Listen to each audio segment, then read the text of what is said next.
Hello guys, welcome to another video of stock market. Friends, Utkarsh small finance bank मतलब Utkarsh SFB guys IPO का आज day 2 का subscription open होने जा रही है और आज इसका सेकंड लास्ट डे अप्लाई करने का, जिसमें लोग जानेंगे डे 1 का सब्सक्रिप्शन GMP कितना चल रहा है, लिस्टिंग कितना मिलेगा, आईपीओ में अप्लाई करना चाहिए या फिर नहीं। चलिए फ्रेंड्स, इन सभी चीज़ों को डिस्कस करते हैं। तो गाइस ये जो आईपीओ है 12 जुलाई को ओपन हुआ था और 14 जुलाई कल का इसका आखिरी दिन है अप्लाई करने का। 10 रुपीज़ का फेस वैल्यू 23 to 25 रुपीज़ पर शेयर की प्राइस बैंड 600 शेयर्स की लॉट साइज 500 करोड़ का इशू साइज जो कि फ्रेश इशू की जा रही है।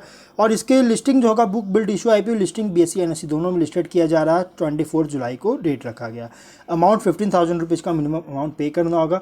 रिजर्वेशन की बात करें तो एंकर को 44.55% का ऑफर दिया गया, QIB को 29.7% का, यहाँ पे HNI को 14.85% का, रिटेलर्स को 9.9% का और एम्प्लॉयज़ को 1% का ऑफर दिया गया। मतलब यहाँ पे कंपनी मेनली जो फंड रेज करना चाह रहा है ना, ये एंकर इन्वेस्टर QIB के थ्रू मेनली फंड रेज करना चाह रही है। मतलब कि कह सकते हैं इसमें लॉक इन पीरियड हो सकता है, लॉक इन पीरियड बहुत ज़्यादा लॉन्ग टर्म वाले से बहुत ज़्यादा इसमें इन्वेस्टमेंट करना चाह रही है। अगर हम प्रोमोटर की बात करें तो उत्कर्ष कोर इन्वेस्ट इस कंपनी के प्रोमोटर है। प्री इशू होल्डिंग 84.75% का, पोस्ट इशू 69.28% का होल्डिंग्स देखने को मिल जाएगा।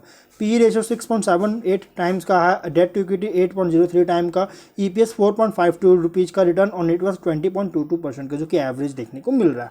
ऑब्जेक्टिव क्या है तो यहाँ पे Tier 1 कैपिटल का ऑगमेंट करना चाह रही है, इसके मतलब कि ऑगमेंट करना चाह रही है, कैपिटल बेस का ऑगमेंट करना चाहिए जिससे फ्यूचर कैपिटल रिक्वायरमेंट को मीट कर सके, मतलब फ्यूचर में फंडिंग का प्रॉब्लम ना हो, इसके लिए मतलब कंपनी IPO लाई है। प्लस एक्सपेंसेस रिलेटेड इशू भी हो रहा है तो इसको भी फुलफिल करने के लिए IPO लाया गया है। अगर हम बात करें इसका सब्सक्रिप्शन तो यहाँ पे अगर देखिएगा तो डे 1 का QIB से 0.04 टाइम का, जो कि कुछ खास अभी तक देखने को नहीं मिला, 4% के आसपास है। लेकिन HNI से 9.01 टाइम का बहुत ही शानदार डे 1 सब्सक्राइब किया गया। रिटेल से भी 15.21 टाइम का बहुत ही स्ट्रॉन्ग देखने को मिल रहा है। एम्प्लॉय भी 3.02 टाइम का सब्सक्राइब हुआ, मतलब ओवर देखने को मिल रहा है। टोटल यहाँ पे 5.2 टाइम का सब्सक्रिप्शन हुआ, जो कि कह सकते हैं बहुत ही शानदार सब्सक्राइब ओवर देखने को मिल रहा है। तो अब इसमें क्या किया जाए, देखिए कंपनी का जो बिजनेस है 2016 में इनकॉर्पोरेट किया गया था और ये एक तरह SFB बिजनेस है, बैंक है इंडिया में, मतलब कि स्मॉल फाइनेंस बैंक है इंडिया में। और इसका ये एक तरह समझिए कि रिकॉर्ड किया गया second fastest AUM growth physical year 19 और 22 में जो सो ये इसका जो AUM था ग्रोथ जो था बहुत ही फास्टेस्ट था, सेकंड फास्ट था।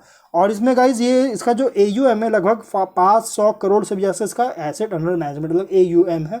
यहाँ पे कंपनी जो फैसिलिटीज़ वगैरह एक्सटेंड दे रही है जिसमें इंडिविजुअल्स और बिजनेस को, जिससे उनके फिनेंशियल रिक्वायरमेंट्स को असिस्ट कर सके, जिसमें गाइज यहाँ पे कंपनी जो ऑफर जो दे रहा है सर्विसेज ना, उसमें accounts and deposits, cards, insurance and investment, loans, way to bank, ये सभी चीज़ें कंपनी सर्विसेज ऑफर दे रहा है। कस्टमर्स जो है कंपनी के ये मतलब कि फीचर्स वगैरह भी अवेल कर सकते हैं, जैसे टॉपअप या balance transfer facility, hassle free processing with easy documentation process है इनका। फिर लोन्स वगैरह अप टू 50 करोड़ तक का लोन्स को कंपनी प्रोवाइड कर सकती है। 30 साल का टेनर हो सकता है, जो लोन देगी उसका 30 साल का टेनर भी रख सकते हैं। और इफिशियंट एलिजिबिलिटी है सैलरीड और सेल्फ एम्प्लॉयड इंडिविजुअल्स के लिए। यहाँ पे कंपनी जो है इसका डाइवर्स प्रोडक्ट पोर्टफोलियो और माइक्रो फाइनेंस भी है, जो कि फोकस किया जा रहा है बिजनेस सेगमेंट में। और इसका जो एसेट प्रोडक्ट है एंटिटी का, इसमें गाइस इंक्लूड है माइक्रो बैंकिंग लोन्स, जो कि जॉइंट लाइबिलिटी ग्रुप लोन्स है एंड इंडिविजुअल लोन्स है, रिटेल लोन्स, अनसिक्योर्ड लोन और सिक्योर्ड लोन्स, होलसेल लेंडिंग है जो कि short term and long term loan है, हाउसिंग लोन्स जो कि फोकस किया जा रहा है अफोर्डेबल हाउसिंग्स के लिए, और commercial vehicle and construction equipment loans वगैरह दे रही है। गोल्ड लोन भी कंपनी प्रोवाइड कर रहा है। अगर हम फिनेंशियल देखेंगे तो 20 में 9404 करोड़ का एसेट्स था, तो 1406 करोड़ का रेवेन्यू, 186 करोड़ का प्रॉफिट, और 12137 करोड़ का एसेट्स, 1705 करोड़ का रेवेन्यू, 111 करोड़ का प्रॉफिट। 22 में 15,063 करोड़ का एसेट्स, 2033 करोड़ का रेवेन्यू, 61 करोड़ का प्रॉफिट।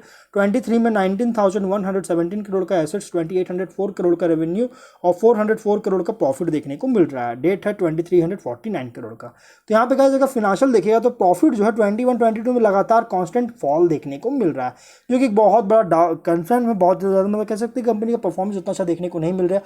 लेकिन यहाँ पे गाइस इसका NPA बहुत ही कम है, 1.2% के आसपास का इसका ग्रॉस NPA है, लेकिन यहाँ पे 23 में एक सडन बूस्ट देखने को मिल रहा है, जो कि फ्यूचर में सस्टेनेबिलिटी को लेकर एक डाउट क्रिएट हो सकती है। लेकिन कंपनी जो है यहाँ पे अगर देखिएगा तो कंपनी का जो परफॉर्मेंस भी एवरेज भी देखने को मिला है।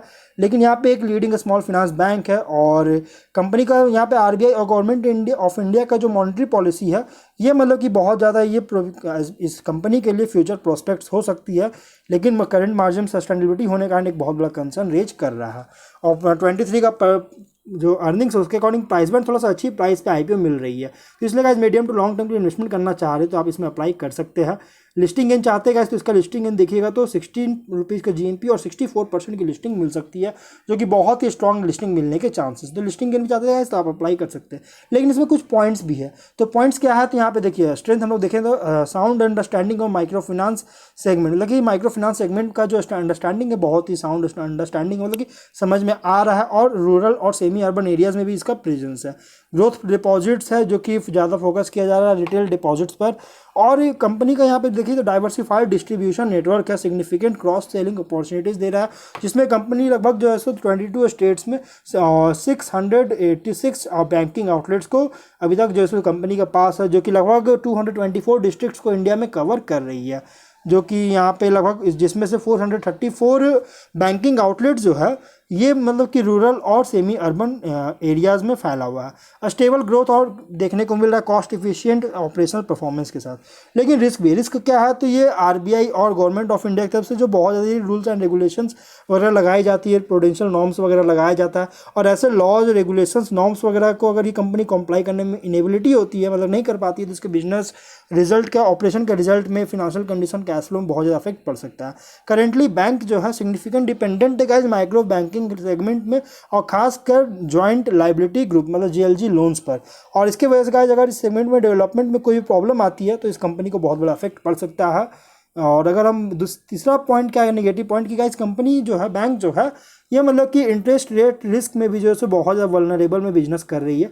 और इसका इंटरेस्ट रेट में अगर कोई भी वोलेटिलिटी होती है या फिर इंटरेस्ट रेट को मैनेज करने के लिए एनिबिलिटी होती है तो कंपनी का जो नेट इंटरेस्ट मार्जिन है और या फिर ट्रेजरी ऑपरेशन से जो इनकम होता है, बैंकिंग फिनेंशियल कंडीशन बिजनेस और ऑपरेशन का रिजल्ट कैश फ्लो वगैरह में बहुत ज़्यादा इफेक्ट पड़ सकता है।